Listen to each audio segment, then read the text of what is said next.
بسم اللہ الرحمن الرحیم الحمد للہ والصلاۃ علی اہلہا۔ ماہ مبارکہ رمضان کی آخری ساعتیں اور وداع ماہ رمضان بھی اور عید فطر کی آمد بھی قریب یقیناً برکتیں نعمتیں حاصل کرنے کے لیے دعاؤں کا سلسلہ جاری و ساری ہے اور 30ویں شب کی دعا تلاوت کی جا رہی ہے۔ خداوند عالم ہم سب کو 30 روزے کی برکتیں اس سال بھی اور ہر سال نصیب فرمائے۔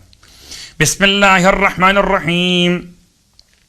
اللہم رب شہر رمضان ومنزل القرآن وہذا شہر رمضان قد تصرم آئے ربی انی اعوذ بکا وبوجہک الکریم ان یطلع الفجر من لیلتی ہذہ او یخرج شہر رمضان ولک عندی طبعۃ او ذنب ترید ان تعذبنی علیہ یوم القاک الا غفرتہ لی بکرمک وجودک یا ارحم الراحمین۔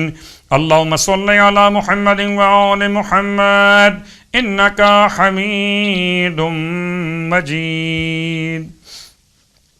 اور 30ویں رات کی نماز اور روایت مولا کائنات علی ابن ابی طالب علیہ السلام سے یہ 12 رکعت نماز ہے۔ 30ویں شب کی نماز 12 رکعت 2 رکعت کر کے پڑھی جائے گی۔ ہر رکعت میں الحمد کے بعد 20 مرتبہ سورہ توحید کی تلاوت اور سلام کے بعد 100 مرتبہ درود کی تلاوت۔ سورہ توحید مطلب سورہ اخلاص یعنی قل هو اللہ احد۔ 12 رکعت نماز، ہر رکعت میں الحمد کے بعد 20 مرتبہ سورہ قل هو اللہ احد اور سلام کے بعد 100 مرتبہ درود کی تلاوت۔ آپ فرماتے ہیں اس نماز کے پڑھنے والے پر خدا کی رحمتیں عام ہو جائیں گی انشاءاللہ۔ اب 30ویں روزے کا ثواب، سرکار ختمی مرتبہ صلی اللہ علیہ وآلہ وسلم ارشاد فرماتے ہیں جب 30 دن مکمل ہوں گے تو اللہ تعالیٰ ہر گزرے ہوئے دن کے مقابلے میں 1000 شہید اور 1000 صدیق کا اور 50 سال کی عبادت کا ثواب عطا کرے گا۔ ہر روزے کے بدلے 2000 سال کے روزوں کا ثواب لکھے گا۔ دریائے نیل میں جو کچھ اگاتا ہے اس کی تعداد کے برابر درجات بلند کرے گا۔ جہنم سے نجات لکھے گا، پل صراط سے گزرنے کا پروانہ عطا کرے گا، عذاب سے امن عطا کرے گا۔ جنت کا ریان نامی دروازہ جو کہ قیامت تک نہیں کھلے گا لیکن اسے پیغمبر کی امت کے روزے دار خواتین و حضرات کے لیے کھول دیا جائے گا۔ پھر جنت کا خازن فرشتہ ندا دے گا کہ جس کی اس ماہ رمضان میں مغفرت نہ ہو سکی تو پھر کس مہینے میں ہوگی؟ اور بزرگ و برتر خدا کے علاوہ کسی کے پاس کوئی طاقت اور قدرت نہیں۔ پروردگار ہم سب کو اس اجر و ثواب سے مزین فرمائے، روزے اور نمازیں اپنی بارگاہ میں قبول فرمائے۔ اور 30ویں دن کے روزے کی دعا، بسم اللہ الرحمن الرحیم۔ اللہم اجعل صیامی فیہ بالشکر والقبول علی ما ترضاہ ویرضاہ الرسول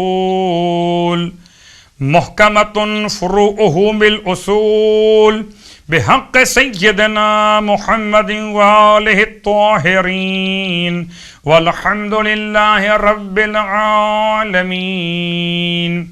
اور چونکہ اس بات کا امکان رہتا ہے کبھی 29 دن اور کبھی 30 دن، تو وداع ماہ رمضان کی دعا مت بھولیے۔ امام سید سجاد علیہ السلام نے صحیفہ کاملہ صحیفہ سجادیہ کتاب کا نام اور دعائے وداع ماہ رمضان۔